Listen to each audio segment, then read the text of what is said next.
സംഘപരിവാർ ബന്ധമെന്ന ആരോപണം തള്ളി മുഖ്യ തെരഞ്ഞെടുപ്പ് കമ്മീഷണർ എൻ ശേഷാദ്രിനാഥൻ ഒരു രാഷ്ട്രീയ പാർട്ടിയുമായും ചേർന്ന് പ്രവർത്തിച്ചിട്ടില്ലെന്നും വിശദീകരണം. സാമൂഹ്യ മാധ്യമത്തിലൂടെ രാഷ്ട്രീയ പ്രചാരണം നടത്തിയെന്ന KPCC ജനറൽ സെക്രട്ടറി PM നിയാസിന്റെ ആരോപണവും തള്ളി. അത്തരം പ്രചരണം നടത്തിയിരുന്നെങ്കിൽ ഹൈക്കോടതിയിൽ നിന്ന് കാരണം കാണിക്കൽ നോട്ടീസ് ലഭിക്കുമായിരുന്നു. മാതൃഭൂമി ദിനപത്രത്തിന് നൽകിയ അഭിമുഖത്തിലാണ് തുറന്നു പറച്ചിൽ.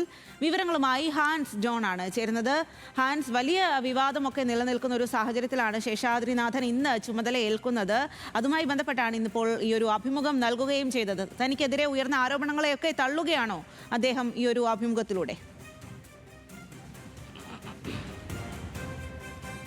അതെ സ്വാതി, തീർച്ചയായും അങ്ങനെ തന്നെയാണ് നമുക്ക് ഈ അഭിമുഖം വായിക്കുമ്പോൾ മനസ്സിലാക്കാൻ കഴിയുന്നത്. കാരണം ഈ സംസ്ഥാന തെരഞ്ഞെടുപ്പ് കമ്മീഷണറായി എൻ ശേഷാദ്രിനാഥനെ മന്ത്രിസഭ ശുപാർശ ചെയ്യുകയും പിന്നീട് ഗവർണർ ഇത് അംഗീകരിക്കുകയും ചെയ്തു. ഈ മന്ത്രിസഭാ ശുപാർശ വന്നതിന് ശേഷം KPCC അല്ലെങ്കിൽ കോൺഗ്രസിൻ്റെ സംസ്ഥാന ജനറൽ സെക്രട്ടറി ആയിട്ടുള്ള PM നിയാസാണ് ആദ്യഘട്ടത്തിൽ എൻ ശേഷാദ്രിനാഥനെതിരെ ആരോപണവുമായി രംഗത്തെത്തിയത്.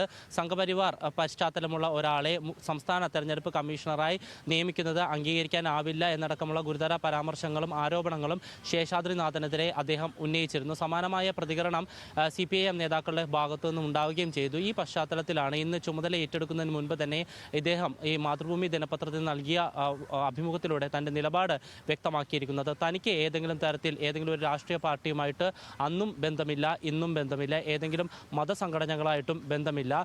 ലോ കോളേജിൽ നിയാസും ഈ ആരോപണം ഉന്നയിച്ച PM നിയാസും താനും ഒരുമിച്ച് പഠിച്ചവരാണ്. 10 വർഷത്തോളം പ്രാക്ടീസ് ചെയ്തവരാണ്. അതുകൊണ്ട് തന്നെ നിയാസിന് തൻ്റെ രാഷ്ട്രീയ പശ്ചാത്തലം കൃത്യമായി അറിയാം എന്നുകൂടി അദ്ദേഹം ഈ അഭിമുഖത്തിൽ പറയുന്നു. അതിനോടൊപ്പം തന്നെ ഈ സാമൂഹ്യ മാധ്യമത്തിലൂടെ അദ്ദേഹം കഴിഞ്ഞ കാലയളവിൽ സംഘപരിവാർ പ്രസ്താവനകൾ നടത്തിയിരുന്നു, അല്ലെങ്കിൽ അത്തരം പോസ്റ്റുകൾ പങ്കുവച്ചിരുന്നു എന്നുള്ള ആരോപണം കൂടി ഈ ശേഷാദ്രിനാഥനെതിരെ ഉന്നയിച്ചിരുന്നു. പക്ഷേ ആ പ്രചരണം തെറ്റാണെന്ന് കൂടിയാണ്, അല്ലെങ്കിൽ ആ വാദം തള്ളുകയാണ് ശേഷാദ്രിനാഥൻ ഈ അഭിമുഖത്തിലൂടെ ചെയ്യുന്നത്. താൻ ഒരു ജില്ലാ ജഡ്ജിയായിരുന്നു.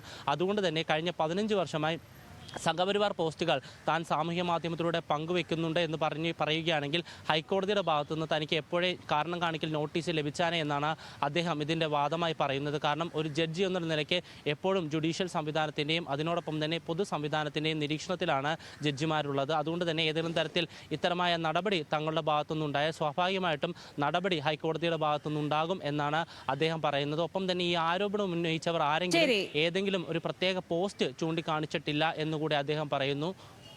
ശരി ഹാൻസ്.